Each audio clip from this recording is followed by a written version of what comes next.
साहब मैं ट्रेन का इंजन ठीक कर सकता हूँ। हट यहाँ से। तू जैसे कचरा बनने वाले हमें ये बताएंगे कि ट्रेन का इंजन कैसे ठीक होता है। सर बहुत कोशिश कर ली लेकिन ये इंजन ठीक नहीं हो रहा है। साहब मुझे एक मौका दे दीजिए, मैं इंजन ठीक करूंगा। चल, अगर इंजन ठीक नहीं हुआ तो तुझे सीधा जेल में डाल दूंगा। और फिर आगे जो हुआ उसे देखकर सब हैरान रह गए। सुबह का वक्त था। हल्की ठंडी हवा चल रही थी। एक तेज रफ्तार ट्रेन अपनी मंजिल की तरफ बढ़ती जा रही थी। बहन, आप कहाँ जा रही हैं? अपने गांव जा रही हूँ बहन भाई। माँ की तबीयत बहुत ज्यादा खराब है, ससुराल वाले जाने ही नहीं देते। इस ट्रेन में कोई नौकरी के इंटरव्यू के कागज संभाल रहा था, कोई खिड़की से बाहर भागते खेतों को देख रहा था। बच्चे हंस रहे थे, खेल रहे थे, लेकिन किसी को पता नहीं था कि आगे चलकर यही सफर उनके लिए कितना खतरनाक साबित होने वाला है। माँ, हमारी नानी तो अब बहुत बूढ़ी हो गई होंगी। मुझे उनकी बहुत याद आती है।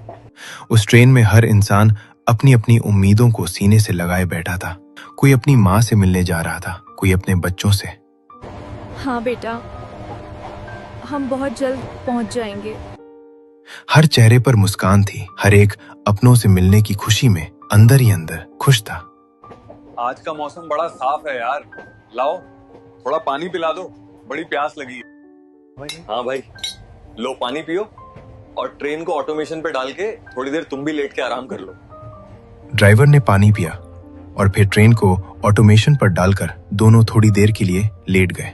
और यही उनकी सबसे बड़ी गलती थी। ट्रेन बहुत तेजी के साथ अपनी मंजिल की तरफ भागती जा रही थी। अचानक ट्रेन में सबको एक जोरदार झटका लगा।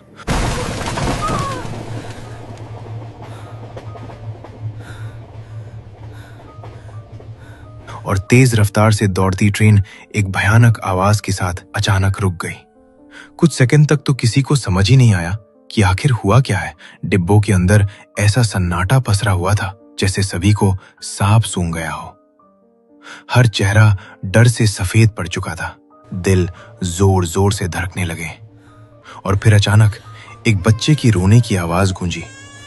और देखते ही देखते पूरे डिब्बे में बच्चों के रोने की आवाजें गूंजने लगी।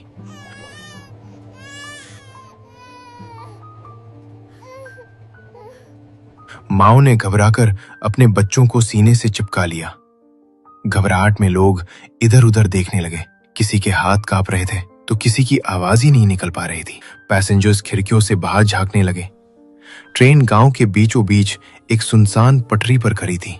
ना कोई स्टेशन, ना कोई प्लेटफॉर्म और ना दूर दूर तक कोई इंसान। अरे भाई, ये ट्रेन अचानक क्यों रुक गई? यहाँ तो कोई स्टेशन भी नहीं दिख रहा। अब हमारा क्या होगा? मेरे बच्चे की तबीयत बहुत ज्यादा खराब है।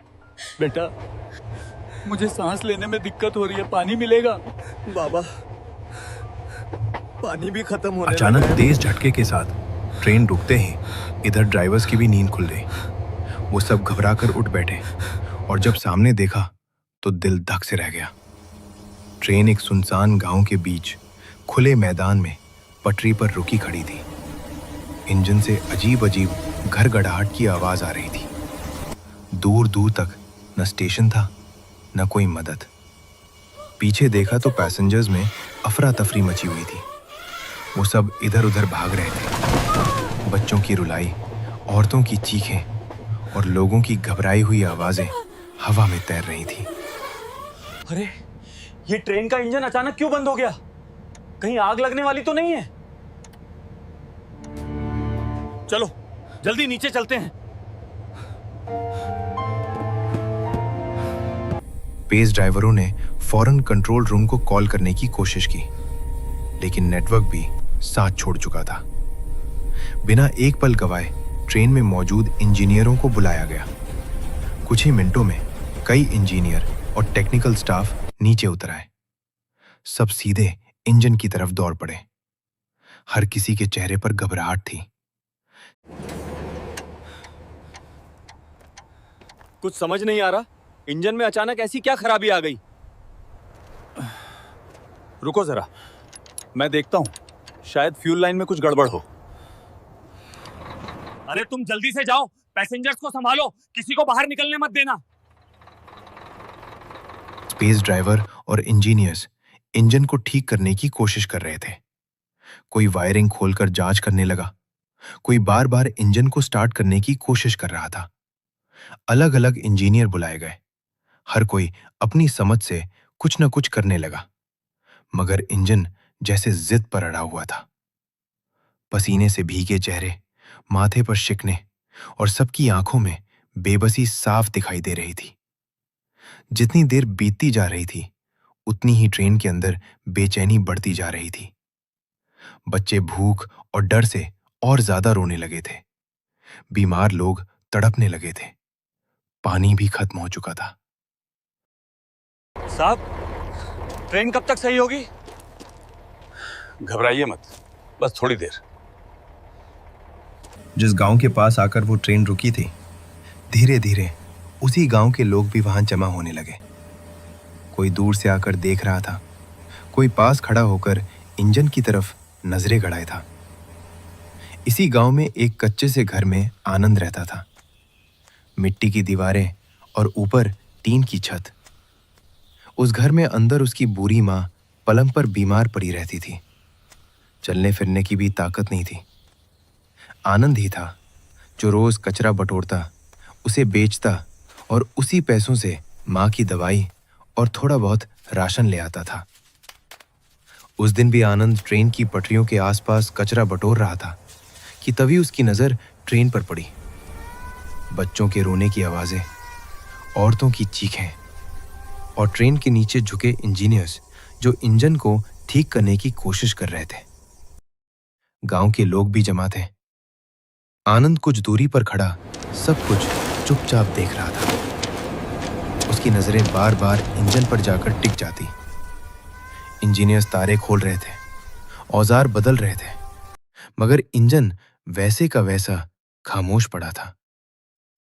ये सब देख आनंद के चेहरे पर हल्की सी बेचैनी आ गई।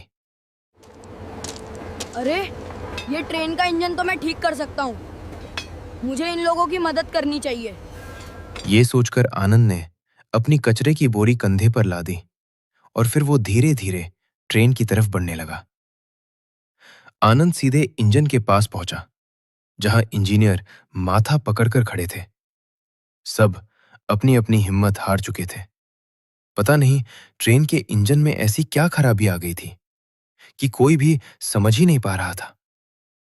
लेकिन तभी उन इंजीनियर्स के कानों में पीछे से एक आवाज पड़ी। मैं ये इंजन ठीक कर सकता हूँ। क्या बकवास कर रहा है तू? चल भाग जा यहाँ से देहाती। इंजीनियर की डांट सुनकर आनंद चुपचाप पीछे हट गया, मगर उसकी आंखें इंजन से हट ही नहीं रही थी। तभी दूर से धूल उड़ाती हुई एक बड़ी सी काली कार आकर ट्रेन के इंजन के पास रुकी। गाड़ी से एक रौबदार चेहरे वाला बड़ा अधिकारी नीचे उतरा। उसके साथ शहर से आए कुछ प्रोफेशनल इंजीनियर्स भी थे। सभी मुसाफिर उम्मीद भरी नजरों से उन सब की तरफ देख रहे थे। आनंद वही किनारे खड़ा था। हाथ में कचरे के वही बोरी थी। लोग उसे पीछे कर रहे थे। अधिकारी के साथ आए इंजीनियरों ने इंजन को गौर से देखा। किसी ने बोर्ड खोला, किसी ने तारे जांची, किसी ने नीचे झुककर हिस्से देखे। औजार बदले गए, मशीनें चेक की गईं। पसीना बहता रहा, मगर नतीजा वही रहा। इंजन खामोश था। हर मिनट के साथ यात्रियों की परेशानी बढ़ती जा रही थी। बच्चों की हालत बिगड़ रही थी। बीमार लोग कराह रहे थे और गांव के सन्नाटे में बेचैनी फैलती जा रही थी। मैं ये इंजन ठीक कर सकता हूँ। आप मुझ पे भरोसा रखिए। अरे तू अभी तक यहीं खड़ा है, भाग जा यहाँ से देहाती। रुको बेटा, क्या तुम सच में ये इंजन ठीक कर सकते हो? हाँ साहब, मैं कर सकता हूँ। बस मुझे एक मौका दे दीजिए। अधिकारी ने चारों तरफ नजरें दौड़ाई। हर इंजीनियर अपनी पूरी कोशिश कर चुका था। हर रास्ता बंद लग रहा था। ट्रेन में 2000 से ज्यादा लोग फंसे थे। कोई बीमार था, किसी के पास पानी खत्म हो रहा था। बच्चे भूख से बेहाल थे। हर मिनट हालात और ज्यादा बिगड़ते जा रहे थे। अधिकारी ने गहरी सांस ली, जैसे दिल पर पत्थर रखकर कोई बड़ा फैसला ले रहा हो। शायद अब खोने के लिए उनके पास भी कुछ नहीं बचा था। अगर तुम्हें सच में भरोसा है तो आगे बढ़ो और सबकी जान बचाओ। आनंद ने बिना एक पल गवाए सिर हिलाया। वो धीरे धीरे कदमों के साथ इंजन के पास गया। आसपास खड़े लोग हैरानी से उसे देख रहे थे। आनंद ने पास रखा एक औजार उठाया, इंजन के एक हिस्से को ध्यान से देखा और फिर नीचे झुककर एक तार तक हाथ बढ़ाया। उसकी उंगलियां तेजी से चल रही थी। पैसेंजर्स और छोटे छोटे बच्चों की रोने की आवाजें उसके कानों तक आ रही थी। उसने एक तार को अलग किया, फिर दूसरे तार से जोड़ दिया। पसीना उसके माथे से टपक रहा था, लेकिन उसके हाथ नहीं रुके। पूरे 10 मिनट तक वो लगातार काम करता रहा। पास खड़े इंजीनियर्स एक दूसरे की तरफ देखने लगे।